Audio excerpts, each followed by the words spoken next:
In today's video, I'm going to show you how to change the card layout in the Gamma app quickly and easily.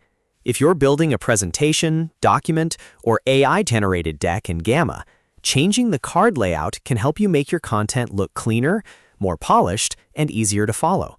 It's a simple change, but it can make a big difference in how your project looks. If this tutorial helps you out, make sure to hit the like button and subscribe for more easy app tutorials just like this. All right.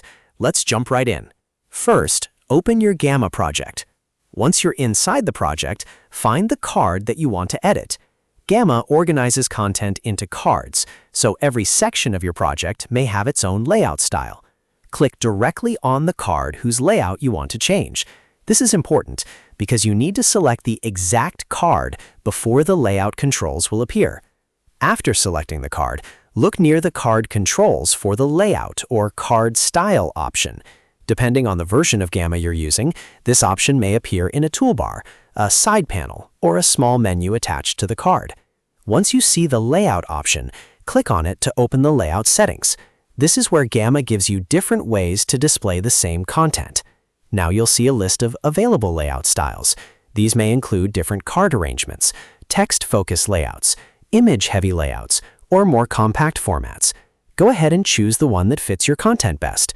For example, if you want your text to stand out more, pick a layout that gives it more space. If you want a more visual look, select a layout that better supports images or mixed content. The goal here is to match the layout to the purpose of the card. As soon as you select a different layout style, Gamma will update the card automatically. Take a moment to review how the content looks after the change. Check the spacing, readability, and overall flow of the card. Sometimes one layout will look great immediately, and other times you may want to try a second option to see which one works better. Don't be afraid to test a few layouts until the card looks exactly how you want it. If the content feels too crowded, try a cleaner layout. If the card looks too empty, try a more structured or visual layout.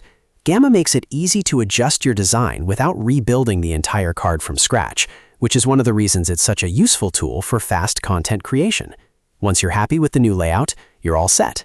And that's it. The selected card will update to the new layout in just a few clicks.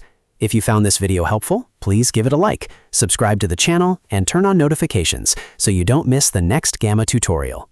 Thanks for watching, and I'll see you in the next video.